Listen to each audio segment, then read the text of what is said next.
शहर की हल्की सी हलचल और ऑफिस की ठंडी चमक के बीच कुछ रिश्ते ऐसे बनते हैं जिन्हें समझना आसान नहीं होता। ये कहानी उन्हीं जटिल रिश्तों की है जहां दिल, दिमाग और इरादों का खेल चलता है। सबसे पहले है सानवी। उसकी आंखों में गहरी ग्रे चमक है जिसमें ठंडक भी है और एक रहस्य भी। वह जटिल है, बुद्धिमान है और कभी कभी उसकी चुप्पी ज्यादा बोलती है। वह किसी पर आसानी से भरोसा नहीं करती, खुद को बहुत सुरक्षित रखती है और अपने माता पिता की दुनिया से बाहर निकलने में कभी हिचक नहीं दिखाती। लेकिन जब कोई सही इंसान उसके करीब आता है तो वह धीरे धीरे अपने असली भावनाओं की परतें खोलती है। फिर है उसकी माँ मिस काव्या, एक सख्त और सीधे सीधे निर्णय लेने वाली महिला। उसे अपने अधीनस्थों की क्षमता और सीमाओं का पूरा अंदाजा है। उसकी दुनिया में सब कुछ योजनाबद्ध और नियंत्रण में रहता है, चाहे वह ऑफिस हो या अपनी बेटी का जीवन। वह कभी भावनाओं से प्रभावित नहीं होती, लेकिन वही अपने तरीके से दूसरों की मदद करती है, भले वो किसी के लिए चौंकाने वाला फैसला ही क्यों न हो। और आखिर में है नायिका। वह एक आम इंसान है जिसे अपने काम और जिम्मेदारियों का ध्यान रखते हुए अचानक ऐसे रिश्तों और भावनाओं की दुनिया में कदम रखना पड़ता है जिसे उसने पहले कभी कल्पना भी नहीं की थी। वह ईमानदार है, संवेदनशील है और इस नई चुनौती के बीच खुद को समझने की कोशिश करता है। यह कहानी उस दिन से शुरू होती है जब एक सामान्य मंगलवार ने एक असामान्य मोड़ ले लिया। ऑफिस की कॉफी की खुशबू, कागजों की हलचल, प्रिंटर की झंझट और रिपोर्ट्स के ढेर, सब कुछ वैसे ही जैसे हर किसी की दिनचर्या में होता है। लेकिन उसी दिन नायक नायिका को अपनी बॉस की बेटी सानवी के साथ एक अजीब और जटिल रिश्ता बनाने का प्रस्ताव मिलता है। यह रिश्ता पैसे से शुरू होता है, लेकिन धीरे धीरे यह दोनों के बीच भावनाओं, आकर्षण और खींचतान का खेल बन जाता है। हर बातचीत, हर स्पर्श और हर झलक कुछ नया महसूस कराती है। यही कहानी है झूठ, ईमानदारी, आकर्षण और आत्मखोज की कहानी, जहां हर पात्र अपनी जगह पर मजबूत है, लेकिन एक दूसरे की दुनिया में कदम रखते ही सब कुछ बदल जाता है। तो चलिए इस कहानी के सफर की शुरुआत करते हैं, जहां शब्दों से ज्यादा भावनाएं और अनकहे एहसास मायने रखते हैं। उस दिन मेरी बॉस यानी उसकी माँ ने मुझे उसकी बेटी के साथ डेट करने के लिए महीने के 7,000 रुपए ऑफर किए। लेकिन मैंने कभी सोचा भी नहीं था कि मैं उसी इंसान से प्यार कर बैठूंगी जिसे धोखा देने के लिए मुझे पैसे मिल रहे थे। जैसा कोई भी आम मंगलवार होता है वैसा ही शुरू हुआ। कागजों का ढेर, प्रिंटर फिर से जाम और कॉफी का स्वाद बस जले हुए इरादों जैसा। मैं महीने के आखिरी रिपोर्ट को रिकंसाइल करने में आधा पड़ा हुआ था कि अचानक मेरी मेज पर तेज थपकी पड़ी। मिस रोवन, मिस काव्या आपको मिलना चाहती हैं, एग्जीक्यूटिव असिस्टेंट ने कहा, उसकी आवाज ठंडी, चेहरा पढ़ना मुश्किल। मैं चौंकी। मुझे? क्यों? उसने आधा कंधा उचकाया, ऐसा श्राग जो कुछ नहीं बताता लेकिन सब कुछ कह देता। वो ऊपर इंतजार कर रही है। मेरा पेट अंदर से उलझ गया। मिस काव्या के ऑफिस में कोई तभी बुलाया जाता था जब कुछ बहुत गड़बड़ हो।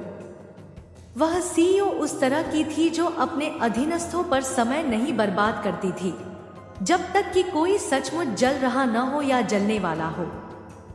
और मैंने इस क्वार्टर में हर प्रोजेक्ट दोबारा चेक किया, हर रिपोर्ट जमा की, हर बोरिंग मीटिंग में मुस्कुराते हुए बैठा। फिर भी ऊपर की मंजिल तक का लिफ्ट का सफर किसी फांसी की गिनती जैसा लग रहा था। उसका ऑफिस एक कांच का किला था, स्लीक, मिनिमल और ठंडा।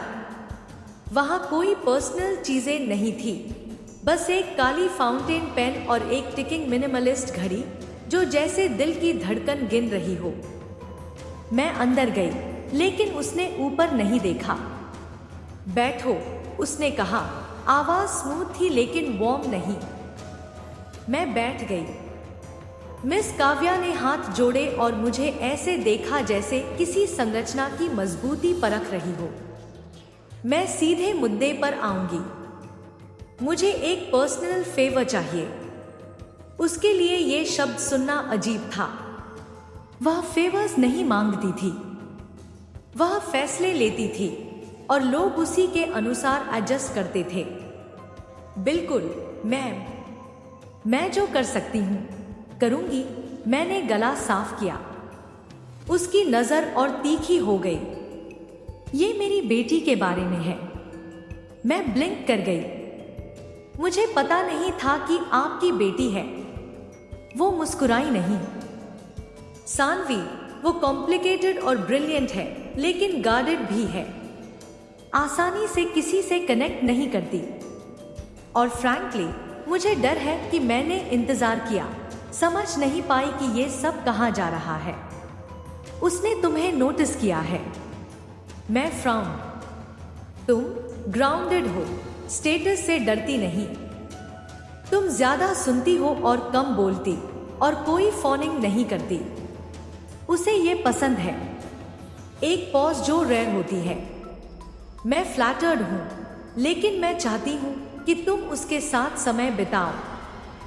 उसे डेट करो। मेरा दिल जैसे रुक गया। माफ कीजिए, मैं चाहती हूं कि तुम सानवी को डेट करो, उसने ब्लंटली कहा, जैसे मैं कोई एक्स्ट्रा शिफ्ट ऑफर कर रही हूं। उसके साथ रहो, एक प्रेजेंस बनो, एक टेदर। सैकड़ों विचार मेरे दिमाग में एक साथ फट पड़े। आप मुझसे अपनी बेटी को डेट करने के लिए कह रही हैं। उसे किसी रियल इंसान की जरूरत है और मुझे लगता है कि अगर सही इंसेंटिव मिले तो तुम वो हो सकती हो। मैं इंतजार कर रही हूं। मतलब क्या आप मुझे उसके साथ बाहर जाने के लिए पैसे दे रही हैं? हाँ, महीने के 7,000 रुपए। Quietly wired. तुम उसे कल मिलोगी। लंच। मेरा ड्राइवर तुम्हें ले जाएगा। मुझे मना कर देना चाहिए था। खड़ा होकर उस ठंडे कैथेड्रल जैसे ऑफिस से अपनी डिग्निटी के साथ बाहर निकल जाना चाहिए था, लेकिन मैं वहां बैठी रही जैसे हेडलाइट्स में फंसी हिरनी। उसके शब्द मेरे दिमाग में गूंज रहे थे। ये प्रोस्टिट्यूशन नहीं है, उसने कैजुअली ऐड किया। मैं नहीं पूछ रही कि तुम उसके साथ सो। मैं चाहती हूं कि तुम वहां रहो। उसे उस ककून से बाहर लाओ जिसमें उसने खुद को दबा रखा है। और अगर उसे पता चल गया? मैंने पूछा। ये तुम्हारा काम है। उसे नहीं पता चलेगा। फिर उसने अपना सिर टिल्ट किया। उसकी आंखें पॉलिश्ड स्टील जैसी चमक रही थी। अनलेस तुम उसे बना दो। जब मैं उसके ऑफिस से निकली, मुझे लगा कि मैंने किसी पेचेक से कहीं बड़ी चीज के लिए हाँ कर दी। मुझे याद भी नहीं कि मैंने हाँ कहा। लेकिन अचानक मैं 2 बजे रात को जग गई। छत की तरफ देख रही थी। सोच रही थी कि ऐसी माँ कौन करती है और ऐसी महिला कौन इसे स्वीकार करती है। रेस्टोरेंट एक बुटीक होटल के अंदर छुपा हुआ था, क्वाइट एक्सपेंसिव, लोलिट पेंटिंग जैसी रोशनी में। सानवी 5 मिनट लेट थी। वह एक काले कोट में आई। उसके बाल अभी भी बारिश से गीले थे और बिना कोई हेलो कहे सीधे मेरे सामने की बूट में बैठ गई। तुम वही हो, उसने कहा। मैं ठिठक गया। सॉरी, मेरी माँ का नया प्रयोग है ये, उसने सफाई देते हुए कहा। उसकी आवाज चिकनी थी, लेकिन कहीं ना कहीं कांटेदार भी। वो उतनी सूक्ष्म नहीं है जितना खुद को समझती है। मैंने मुंह खोला, फिर जल्दी से बंद कर दिया। वह मुझे सीधे घूर रही थी। उसने बताया कि मैं टूट चुकी थी। सानवी ने पूछा, बूट के पीछे पीछे झुकते हुए, जैसे उसके पास पूरे जमाने का वक्त हो। किसी मुलायम संगत और भावनाओं की लंबी सैर की जरूरत हो। मैंने पलक झपकाई। उसने कहा, तुम आसानी से भरोसा नहीं करती। सानवी ने बिना हंसी के हंसी निकाली। वो रिच है, यही वजह है कि मैं किसी पर भरोसा नहीं करता। हमारे बीच चुप्पी छा गई, घनी और अजीब। मैं तुम्हें ठीक करने नहीं आई हूं, मैंने आखिरकार कहा। उसने एक भौं उठाई। नहीं नहीं, मैंने अपनी आवाज को स्थिर रखते हुए कहा। मुझसे कहा गया कि मैं यहां आऊं। सच है, लेकिन तुम्हें ठीक करना ये मेरा काम नहीं है। सानवी ने मुझे कुछ देर तक देखा। उसकी आंखें गहरी ग्रे थी, ठंडी, तीखी, लेकिन सतह के नीचे बेचैन। दिलचस्प है, उसने धीरे कहा, फिर बिना ज्यादा देखे मेन्यू की ओर हाथ बढ़ाया। तो मुझे तुम्हारे संग कितनी देर तक रहना है ताकि तुम्हारा छोटा सा बोनस मिल जाए? मैं पैसे के लिए नहीं कर रही हूं, मैंने कहा, खुद को भी हैरान करते हुए। उसने एक तानों भरी स्माइल दी। सब यही कहते हैं, फिर पैसे का ट्रांसफर आता है। खाना खुद एक ब्लर जैसा था। बातचीत अजीब, संरक्षित व्यंग्य और छिपी हुई परख का मिश्रण। वो सीधे फ्लर्ट नहीं कर रही थी, लेकिन दूर भी नहीं हट रही थी। उसमें कुछ खास था, जैसे उसके उंगलियों की टकटक उसके ग्लास के किनारे पर, जैसे उसकी नजरें ज्यादा देर तक टिकती थी। ऐसा लगता जैसे वह कुछ ढूंढ रही हो, शायद उम्मीद कर रही हो कि मैं दूसरों जैसा नहीं हूं। जब हम खत्म हुए, वह अचानक खड़ी हो गई। कल आना, उसने कहा। मैं तुम्हें एड्रेस भेज दूंगी। मैं तुम्हें इसलिए नहीं बुलाया कि मैं नहीं चाहती थी। और फिर वह घूमकर चली गई, पीछे आधा खत्म हुआ एस्प्रेसो और एक चुप्पी छोड़कर जो बिल्कुल खाली नहीं लग रही थी। मैं वहीं बैठा रहा, सांसें कहीं उलझी हुई, कंफ्यूजन और उत्सुकता के बीच। मैंने अभी क्या हाँ कर दी थी, और तभी मुझे एहसास हुआ कि ये तो सिर्फ शुरुआत है। सानवी का मैसेज आधी रात के बाद आया। सिर्फ एक एड्रेस, कोई हेलो नहीं, कोई एक्सप्लेनेशन नहीं, कोई इमोजी नहीं, यहां तक कि सवालिया निशान भी नहीं। फिर भी मैं इसे अनावश्यक लंबे समय तक घूर रहा था, जैसे लोकेशन में खुद कोई कोड छिपा हो जिसे मुझे समझना है। सुबह तक मैं नर्वस का पिंड बन चुका था। मैंने खुद से कहा कि कोई बात नहीं, ये सिर्फ एक विजिट है, कोई एम्बुश नहीं। लेकिन दिल की गहराई में मुझे पहले ही पता था कि कुछ उसकी आदतें मेरी त्वचा में उतर चुकी हैं। मैं नहीं जानता था कि ये उसकी ब्रूटल ऑनेस्टी है या वो तरीका जिससे उसने मुझे घूरा था, जैसे वो सच को मेरी रीढ़ से सीधा खींचना चाहती हो। बस इतना पता था कि मैं उसकी दुनिया में कदम रखने जा रहा हूँ, और मैं तैयार हूँ या नहीं, ये मुझे नहीं पता। बिल्डिंग एक पुराने गोदाम को लक्सरी लाफ्ट में बदलकर बनाया गया था, पूरी तरह इंडस्ट्रियल चिप, ब्रश्ड स्टील और बड़े खिड़कियों के साथ, जो शायद पिछले 100 साल से साफ नहीं हुए। मैं दरवाजे पर रुका, फिर बस किया। कुछ सेकंड बाद दरवाजा खुला। जब उसने खोला, सानवी नींद से उबरी नहीं लगी थी, लेकिन उसे कोई फ्रिक नहीं था। उसके गीले बाल हल्के कर्ल में थे, उसके टेम्पल से चिपके हुए। गर्दन में लूजली टॉवल और काले टी शर्ट में उसके अभी भी सूखते शरीर की झलक थी। उसने एक भौं उठाई और रास्ता दिया। सोचा नहीं था कि तुम आओगी, उसने कहा। तुमने मैसेज किया, मैंने जवाब दिया, कोशिश करते हुए कि शांत और कूल लगूं। और फिर भी यहाँ हो, उसने इसे एक टेस्ट की तरह कहा। फिर भी मैंने अंदर कदम रखा।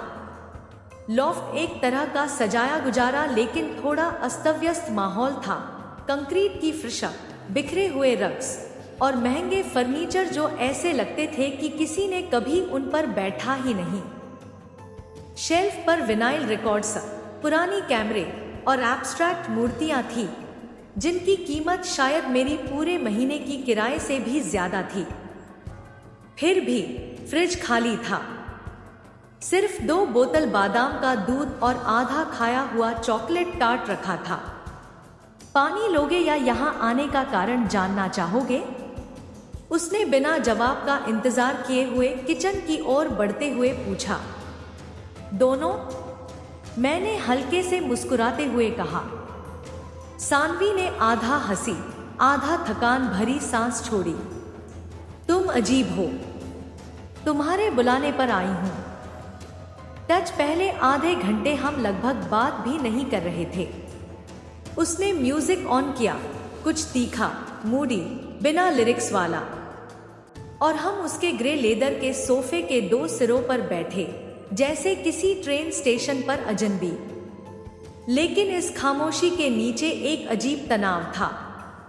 अजीब नहीं, बल्कि बिजली जैसा, जैसे किसी चीज के छूने का इंतजार कर रही हो। अंत में सानवी मेरे तरफ मुड़ी, एक पैर शरीर के नीचे मोड़ते हुए। तुम सच में ये गेम नहीं खेलने वाले हो, है ना? मैंने सिर हिलाया। कौन सा गेम? उसने मुझे गौर से देखा। ज्यादातर लड़कियां या तो मुझे प्रभावित करने की कोशिश करती हैं या मुझे बदलने, कभी कभी दोनों। फिर बोरिंग हो जाता है और तुम बस यहां हो। शायद मैं थक गया हूं, मैंने हल्की मुस्कान के साथ कहा। सानवी ने मुस्कान नहीं दिखाई, लेकिन उसके चेहरे में कुछ ऐसा नरम हुआ कि मैं महसूस कर सकूं। तुम जानते हो मेरी माँ यह सब देख रही है ना? शायद उसके पास एक स्प्रेडशीट होगी कि तुम कितनी देर रहोगे। मैं हंसने से खुद को रोक पाया। तो रहने दो। उसने पानी का ग्लास उठाया पर नहीं पिया। तो तुम्हें इससे क्या मिल रहा है? ईमानदार रहो। मैंने निगला। पहले पैसा।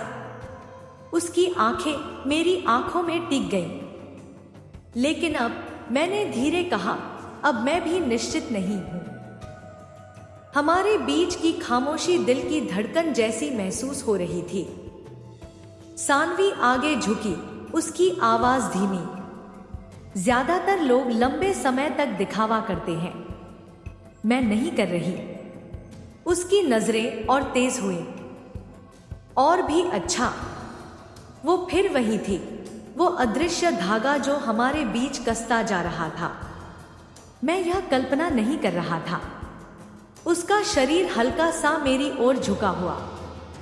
जब हम किचन में मिले, उसकी उंगलियां मेरे पास थी, हल्के से छूकर गुजर रही थी, जैसे हम किसी चीज के चारों ओर परिक्रमा कर रहे हों।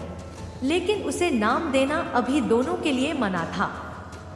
कभी कभी वह उठकर अपने रिकॉर्ड प्लेयर के पास जाती, एल्बम बदलती, जैसे माहौल रीसेट कर रही हो। फिर जाज इंस्ट्रूमेंटल बजा, मूडी और कम रोशनी में, और वह सोफे पर लौट आई, इस बार थोड़ी करीब बैठी। छूने के लिए बहुत करीब नहीं, पर इतनी पास कि उसकी गर्मी मैं महसूस कर सकूं। तुम मुझे वैसे नहीं देखते जैसे वे देखते हैं, उसने अचानक कहा। मैंने उसकी तरफ देखा। वे तुम्हें कैसे देखते हैं? जैसे मैं कोई परफॉर्मेंस हूं, कोई पहेली या कोई पेचे। और मैं तुम्हें कैसे देखता हूं? वह तुरंत जवाब नहीं दी। उसकी नजरें मेरी नजरों पर टिक गई। फिर धीरे से बोली, लगभग बहुत धीरे, जैसे पूछना चाह रही हो कि मैं कैसा स्वाद हूं। उसके शब्दों ने मुझे झकझोर दिया। मुझे समझ नहीं आया यह चाहत थी या डर या दोनों। मैं जवाब देने के लिए मुंह खोला, पर कुछ नहीं कहा जा सका। सानवी झुकी, उसका चेहरा पढ़ने लायक नहीं था। मुझे रोकने के लिए कह दो, उसने फुसफुसाया। मैंने नहीं कहा। और फिर उसने मुझे चुमा। यह न तो धीरे था, न हिचकिचाहट भरा। उसके होंठ मेरे होठों से ऐसे मिले जैसे हमने यह पहले भी किया हो, जैसे यह एक बातचीत का हिस्सा हो जो हमें पता भी नहीं था कि हम कर रहे थे।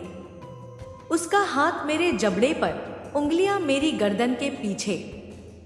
और एक पल के लिए, बस एक पल के लिए, मैंने सारे कारण भूल गए कि मैं यहाँ क्यों नहीं होना चाहिए।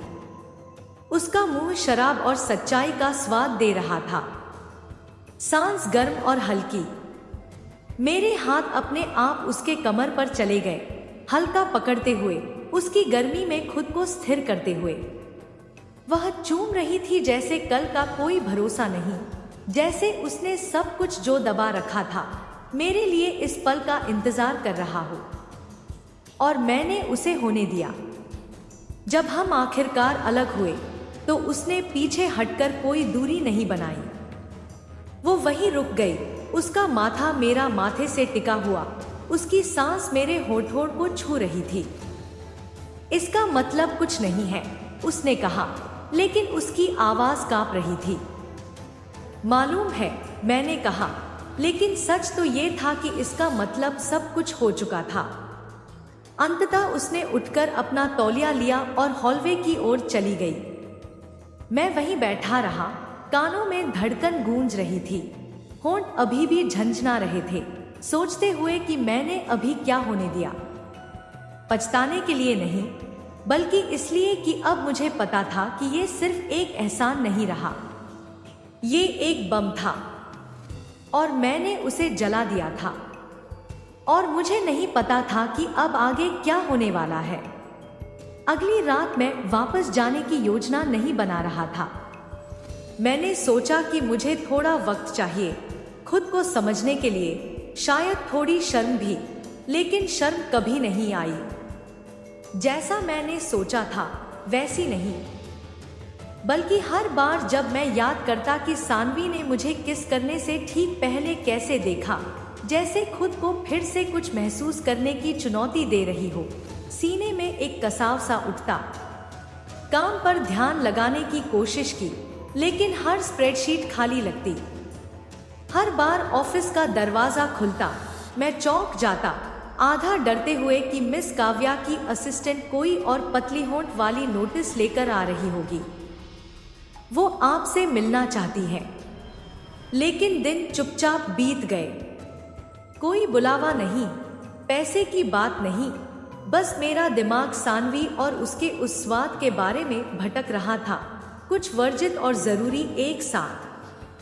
शुक्रवार की शाम मैं हार मान गया। सानवी ने दरवाजा खोला, हुडी और लेगिंग्स में, बाल बेतरतीब उठाए हुए, बिना मेकअप के, नंगे पांव। वो नरम लग रही थी, उस वर्जन जैसी नहीं जो ब्रंच पर या अपनी माँ के स्टाफ के बीच होती। यह वर्जन बिना रोक-टोक, प्राइवेट लग रही थी, जैसे दुनिया को कभी दिखाया ही नहीं गया। लेट हो गए, उसने कहा, लेकिन आवाज में कोई कड़कपन नहीं था। मुझे बुलाया ही नहीं गया था। सानवी ने हल्की मुस्कान दी और फिर अंदर मुड़ गई। अब तुम्हें बुलाया गया है। मैं उसके पीछे लिविंग रूम में गया। कॉफी टेबल पर एक मोमबत्ती झिलमिला रही थी, दीवारों पर सुस्त साए गिर रहे थे। बैकग्राउंड में ध्वनि में हल्की, दुख भरी एक एकॉस्टिक म्यूजिक बज रही थी। उसकी वाइन की बोतल खुली पड़ी थी, 2 गिलासों के पास, एक आधा भरा हुआ। उसने बिना बोले दूसरा गिलास मुझे दिया और फिर सोफे पर क्रॉसलेग्स होकर बैठ गई। तो उसने शुरू किया, गिलास झुकाकर, क्या तुम्हें अभी भी यहाँ आने के लिए पेमेंट मिलता है? मैं कठोर हो गया। वाइन गले से जलती हुई उतर रही थी। उसने मुझे एक पल तक घूरा, फिर सांस छोड़ी। मैं मजाक कर रही थी। क्या मिलता था? सानवी ने सिर सोफे के पीछे टिकाया, आंखें छत की ओर। तुम जानते हो, लोग मुझे कम चीजों के लिए भी पीछा कर चुके हैं। काव्या नाम, लाइफस्टाइल। फिर भी तुम मुझे ऐसे देखते हो जैसे मैं न तो कोई इनाम हूं, न कोई परेशानी, बस एक इंसान। क्योंकि मैं हूं। उसने अपना चेहरा मेरी ओर मोड़ा और एक पल के लिए मैं सांस लेना भूल गया। उस बातचीत में कोई फ्लर्ट नहीं था, ये कुछ भारी गहरा था। हमने सब कुछ शेयर किया, भीड़ से उसका डर। वो बार बार रो पड़ी थी जब किसी अजनबी ने एयरपोर्ट पर उसे सैंडविच ऑफर किया। मैंने उसे अपने शहर, अपने अलग हुए बहन और अपनी टांग की वो एक निशान जो जंग लगे बाइक से गिरने पर आई, सब बताया। हमने छोटी छोटी सच्चाइयां शेयर की, कुछ भी विशाल नहीं, लेकिन मिलकर एक धागे जैसा जुड़ गया। अब ये ऐसा लगने लगा जैसे हम इससे कुछ बना सकते हैं।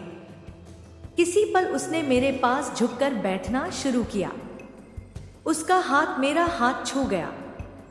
उसकी उंगलियां मेरे घुटने पर टकराईं और रुक गईं, जैसे बिना शब्द के अनुमति मांग रही हो, और मैंने उसे अनुमति दे दी। उसने सिर मेरा कंधे पर टिकाया और मैं हिला नहीं। मैं हिल भी नहीं सकता था। पल बहुत नाजुक, बहुत खतरनाक लग रहा था। तुम दीवारें बनाए रखना मुश्किल कर देते हो, उसने धीरे कहा। शायद तुम्हें उनकी जरूरत ही नहीं। सानवी ने हल्की हंसी दी।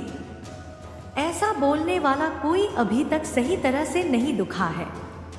मैंने जवाब नहीं दिया। इसका मतलब ये नहीं था कि मेरे पास जवाब नहीं था, बल्कि इसलिए कि मुझे भरोसा नहीं था कि अभी मेरे जवाब का उस पर कोई असर होगा। वो मुझे बस एक झलक दे रही थी, और मुझे ये अच्छी तरह पता था कि ज्यादा दबाव डालना ठीक नहीं होगा। उस रात हम नहीं मिले। हमें मिलने की जरूरत भी नहीं थी। उसका सिर मेरे कंधे पर ही रहा जब तक वो सो नहीं गई, और मैं बस वहीं बैठा रहा, एकदम शांत, खिड़की के बाहर रोशनी को निहारते हुए, ये सोचते हुए कि कैसे रिश्तों की लाइनें इतनी जल्दी धुंधली हो जाती हैं। कैसे जो चीज शुरू होती है वो कभी कभी ऐसी जरूरत बन जाती है जिसकी आप कल्पना भी नहीं कर सकते। मैं आधी रात के करीब वहां से चला गया, ध्यान रखते हुए कि उसे जगाऊं नहीं, और घर पहुंचकर नींद नहीं आई। अगले दिन सुबह फिर मुझे बुलाया गया। मिस काव्या की असिस्टेंट मेरे डेस्क पर आई, वही सख्त सिर हिलाने वाला इशारा करते हुए। उसने कहा, वो आपको ऊपर बुला रही है। ऑफिस उतना ही ठंडा और डरावना लगा जितना पहली बार, लेकिन इस बार मैं घबराया नहीं। बैठो, उसने जैसे ही मैंने कदम रखा फिर कहा। मैं बैठ गया। उसने वक्त बर्बाद नहीं किया। सानवी कैसी है? मैं एक पल के लिए चौंक गया। वो जटिल है, समझदार है, मजाकिया है, सावधान भी है, लेकिन क्या वो तुम्हारे सामने खुल रही है? मैंने थोड़ी देर सोची और शब्द चुने। शुरू तो हो रही है। मिस काव्या ने हल्की सी मुस्कान दिखाई जो उसकी आंखों तक नहीं पहुंची। अच्छा, ऐसे ही जारी रखो। पैसे का कोई जिक्र नहीं। ऐसा भी नहीं कि उसने माना कि वो अपनी बेटी की भावनाओं पर वैसे ही नजर रख रही है जैसे कोई शेयर मार्केट का पोर्टफोलियो। ये डरावना था कि उसने सानवी की पूरी भावनाओं की दुनिया को मैट्रिक्स और प्रगति में बदल दिया था, जैसे उसकी बेटी किसी ब्रांड की तरह मैनेज की जा रही हो, कोई महिला नहीं जो अपना रास्ता खोज रही हो। मैं वहां से ऐसे निकला जैसे कोई जासूस।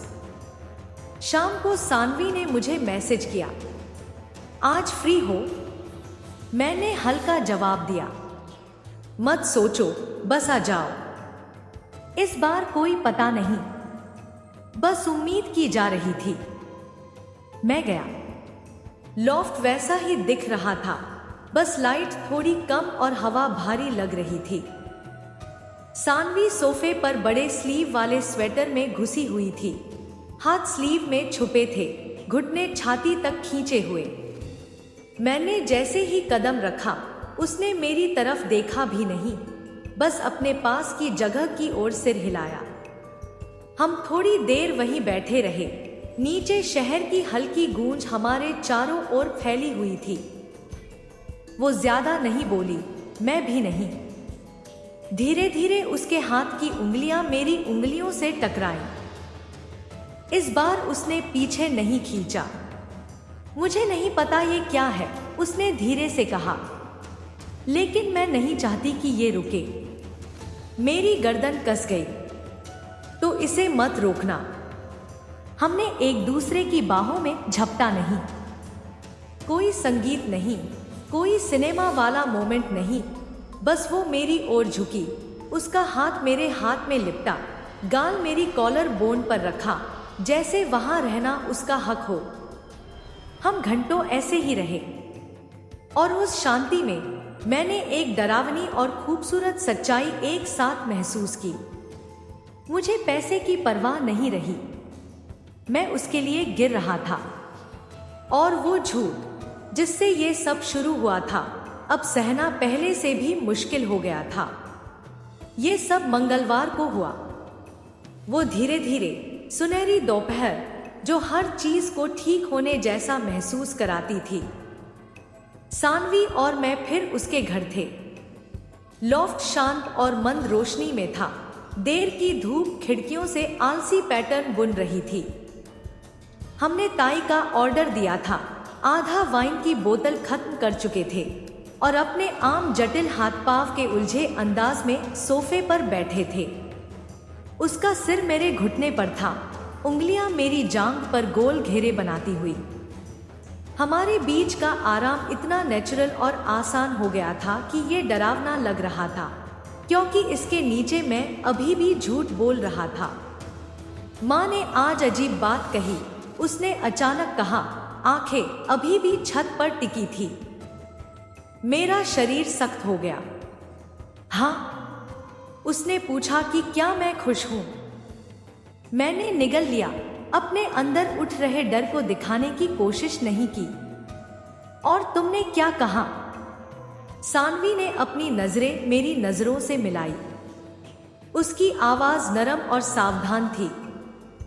मैंने कहा कि मैं खुश होना शुरू कर रहा हूं। बहुत समय के बाद मेरे अंदर कुछ टूट गया।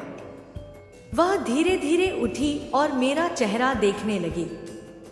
उसकी उंगलियां मेरे ठोड़ी के नीचे से चली और धीरे से मेरा चेहरा अपनी तरफ मोड़ दिया। तुम हमेशा ऐसे क्यों लगते हो जैसे भाग जाओगे? मैं नहीं। हाँ, लगता है। उसका लहजा गुस्से वाला नहीं था, बस जागरूक था, खासकर जब मैं कुछ महत्वपूर्ण बोलता हूं। मैंने मुंह खोला, फिर बंद कर दिया और तब उसने वह सवाल पूछ लिया। माँ ने तुम्हें पैसे दिए थे ना? सब कुछ ठहर गया। कमरा, मेरी धड़कन, बाहर की हवा की आवाज। मैं उसे घूरता रहा। दिल इतनी तेज धड़क रहा था कि कानों में गूंज रहा था। मैं, सानवी, मेरी आवाज थोड़ी टूट गई। मुझे समझाना होगा। वह हिली नहीं।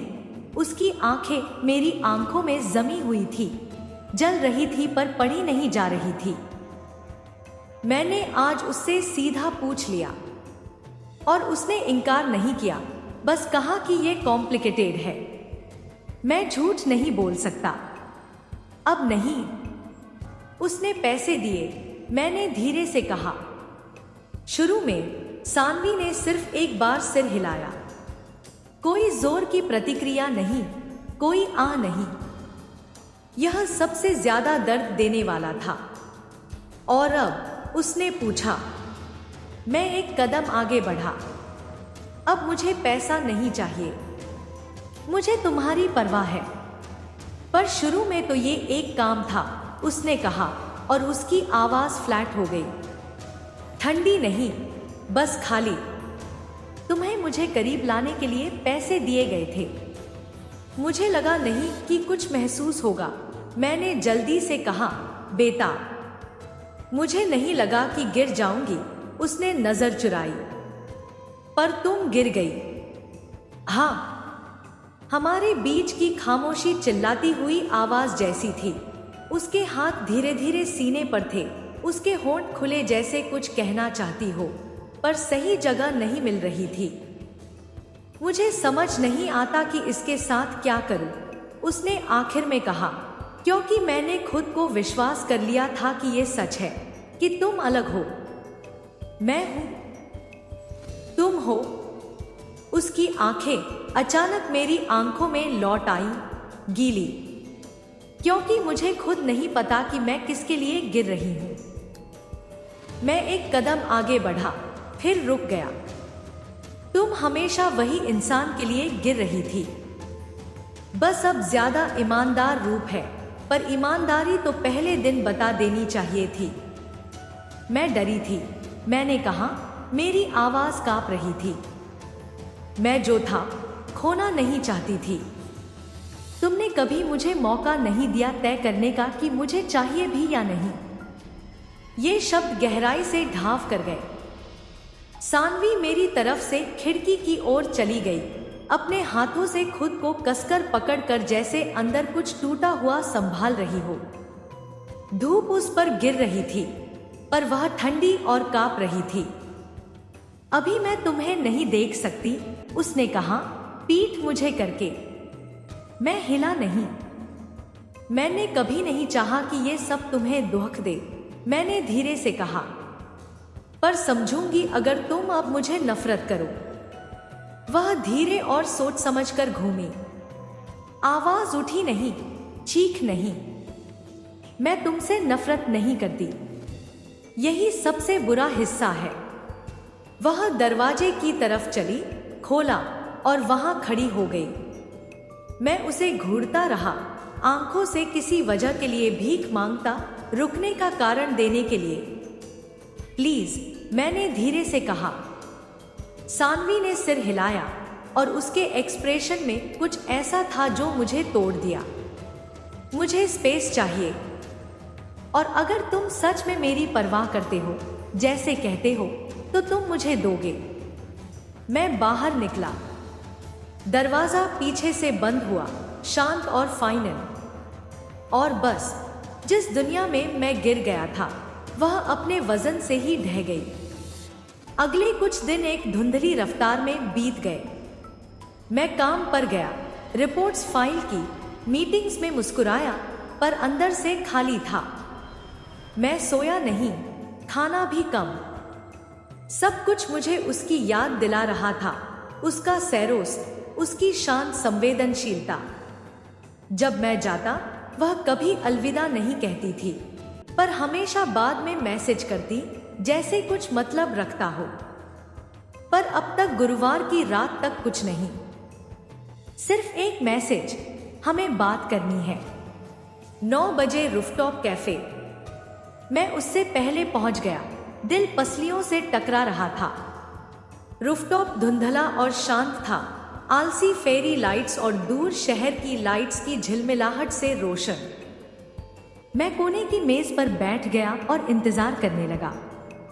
जब सानवी आई, वह अलग लग रही थी, सिर्फ कपड़ों में नहीं, जो काला था, पर पोस्चर में ज्यादा गार्डेड, ज्यादा कंपोज्ड। वही सानवी जो मैं पहली बार मिला था। वो मेरे सामने बैठी थी, चेहरे पर कोई मुस्कान नहीं। तुम मुझसे दूर हो रही हो। मुझे नहीं पता था कि मैं बात कर सकता हूं भी या नहीं। वो एक पल के लिए देख गई, फिर कहीं और देखती रही। मुझे बस थोड़ा समय चाहिए था, सोचने के लिए, सब महसूस करने के लिए। फिर उसने रुकते हुए कहा, मुझे कुछ जानना है। कुछ भी? मैंने सांस भरी। क्या तुम्हें इसका पछतावा है? मैंने सिर हिलाया। सिर्फ झूठ का पछतावा है, भावनाओं का नहीं, हमारे कनेक्शन का नहीं, तुम्हारा नहीं। सानवी मुझे ऐसे देख रही थी जैसे माप रही हो कि कितना सच है इसमें। फिर उसने कुछ कहा जिसने मुझे लगभग पूरी तरह से हिला दिया। मेरी माँ ने मुझे फैसला करने को कहा। उसने कहा, या तो उसे काट दो या उसे। मैं ठिठक गया। तुमने क्या कहा? कम रोशनी में सानवी की आंखों में चमक थी। मैंने तुम्हें चुना। सानवी ने मेरा जवाब सुनने का इंतजार नहीं किया। जब उसने कहा, मैं तुम्हें चुनती हूँ।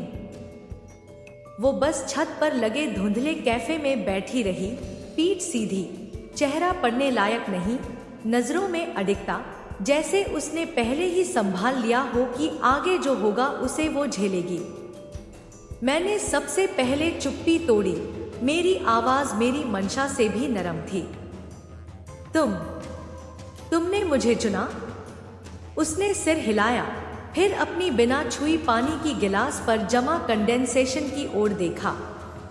मैंने उससे कहा कि मैं किसी के द्वारा मैनेज नहीं होने वाली, कि मैं कोई कंपनी डिवीजन नहीं हूँ जिसे वो रीऑर्गेनाइज कर सके, और मैं किसी को अपनी जिंदगी से नहीं निकालूंगी सिर्फ इसलिए कि उसने उन्हें एक बार पैसा दिया।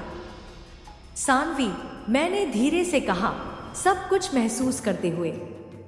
मैं ये नहीं कह रही कि मैं तुम्हें माफ कर देती हूँ, उसने जल्दी से जोड़ा, मेरी ओर देखते हुए। अभी नहीं, शायद पूरी तरह नहीं, पर मैं तुम पर भरोसा करती हूँ। मुझे भरोसा है कि तुमने नहीं सोचा था कि ये होगा, और फिर हो गया। मैंने धीरे से हाथ बढ़ाया, हाथ देने के लिए, ये नहीं जानती थी कि वो लेगी या नहीं। वो थोड़ी देर तक उसे देखती रही, फिर जैसे एक पूरी उम्र बीत गई हो, उसके उंगलियां मेरी उंगलियों में फंस गई। मुझे डर लग रहा है, उसने कहा। अभी भी? मुझे भी, पर मैं डरना नहीं चाहती, उसने कहा, पकड़ मजबूत करते हुए। तुम्हारे साथ नहीं। अजीब था कि चुप्पी किसी भी स्पर्श से ज्यादा करीब लग रही थी। हम ऐसे ही थोड़ी देर बैठे रहे, उंगलियां मिली हुई, शहर की सांस हमारे चारों ओर। कोई वादा नहीं, कोई घोषणा नहीं, बस धीरे धीरे पनपता रिश्ता। जब उसने मुझे उस रात मेरे घर छोड़ा, बारिश हो रही थी। तेज नहीं, बस इतनी कि लगे जैसे आसमान कुछ धो रहा हो। उसने अंदर आने की मांग नहीं की, पर वो चली भी नहीं गई। हम लंबे समय तक छत के नीचे खड़े रहे, भीगे और कांपते हुए, जब तक उसने धीरे से फुसफुसाया, अगर मैं अंदर आई तो सिर्फ आज रात के लिए नहीं। मैंने रास्ता दिया। सानवी अपार्टमेंट में आई जैसे कोई पवित्र जगह हो, धीरे और अनिश्चित कदमों से। मैंने पीछे से दरवाजा बंद किया, दिल तेजी से धड़क रहा था। कुछ सेकंड के लिए हम बस खड़े रहे, बाहर बारिश की हल्की आवाज के साथ। फिर उसने मुड़कर देखा। इस बार किस अलग था, ना जल्दी में, ना हदें परखने के लिए, बल्कि जानबूझकर, भावनाओं से भरा। उसके हाथ मेरे चेहरे की दोनों तरफ थमे थे, जैसे उसे कुछ असली महसूस करना है, और मैंने उसे महसूस करने दिया। भगवान, मैंने उसे महसूस करने दिया। हमने अपार्टमेंट में चलते हुए कुछ नहीं कहा। मेरी उंगलियां उसके गीले हुडी के किनारे पर गई और उसे हटाया। उसने अनुमति दी। फिर उसकी शर्ट भी, त्वचा से त्वचा, गर्म, गीला, इंसानी। जब हम अंततः बिस्तर तक पहुंचे, सब कुछ पहले से धीमा था। हर मूवमेंट, हर सांस, जैसे कोई सवाल जवाब पा रहा हो, शब्दों से नहीं, बल्कि शरीरों से याद कर रहा हो। उसने अपने हाथ मेरी रीढ़ के साथ सरकाए, और मैंने उसकी सांसों में रुकावट महसूस की। मैंने उसके गले को चूमा, उसने झिझक नहीं दिखाई। वो इसमें झुक गई। और जब हम आखिरकार वहां लेटे, चादरों और चुप्पी में उलझे, उसका सिर मेरी छाती पर, उंगलियां अनजाने में मेरी बाह पर सरकाते हुए, मैंने वो महसूस किया जो वर्षों से महसूस नहीं हुआ था। सुरक्षा, आराम नहीं, हसरत नहीं, रोमांच नहीं, बल्कि वो गहरी, शांत एहसास कि किसी ने आपको चुना और आपके पास रहा। अगली सुबह वह चली नहीं गई। उसने बहुत बेकार कॉफी बनाई, टोस्ट जलाया और ओट्स के पैकेट को ऐसे घूरा जैसे उसने व्यक्तिगत रूप से उसे अपमानित किया हो। हम हफ्तों बाद पहली बार हंसे, सच में हंसे। उस दिन बाद में मुझे कंपनी की ईमेल मिली। मिस काव्या रोजाना ऑपरेशन से हट रही थी। बोर्ड नेतृत्व संभालेगा। कोई स्पष्टीकरण नहीं, कोई ड्रामा नहीं, बस चली गई। सानवी ने शुरुआत में ज्यादा कुछ नहीं कहा, लेकिन शाम को जब हम सोफे पर बैठे थे, उसने कहा कि वह सब कुछ कंट्रोल करना चाहती थी, यहाँ तक कि प्यार भी, लेकिन ऐसा काम नहीं करता। मैंने सहमति जताई। हाँ, ऐसा नहीं होता। हमने बात की, हमने और खुलकर बातें की। कुछ रातें हम अतीत पर झगड़ते, भरोसे पर बहस करते और उस टूटे हुए रिश्ते को पूरी तरह ठीक करने में कितना समय लगेगा इस पर बहस करते। लेकिन हम हमेशा एक दूसरे के पास लौट आते। हमने शुरुआत को मिटाने की कोशिश नहीं की, लेकिन हमने इसे अपनी पहचान भी नहीं बनने दिया। सानवी ने मुझे धीरे धीरे अपने करीब आने दिया। मैंने उसके बचपन के बारे में जाना, उन दोस्तों के बारे में जो उसने खो दिए जब उसकी माँ ने उसे बहुत गंदा कहकर उनसे अलग कर दिया, उस पियानो के बारे में जो उसने सालों से नहीं बजाया, और कैसे वह छद्म नाम से कविताएं लिखती थी ताकि खुद को अनजाना महसूस कर सके।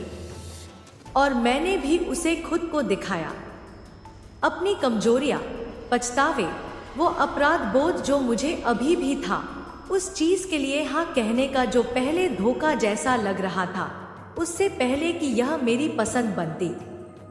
लेकिन कहीं इस धीरे धीरे धैर्यपूर्वक सारे रहस्यों के खुलने में हमें कुछ सच्चा मिला, एक नई शुरुआत। हम लोगों को आधे सच बताते कि हम कैसे मिले। जब किसी ने पूछा कि क्या यह पहली नजर का प्यार था, हम हंसते। कभी कभी हम सिर्फ कमरे के दूसरी तरफ एक दूसरे को देखते और जानते कि हम वही सोच रहे हैं।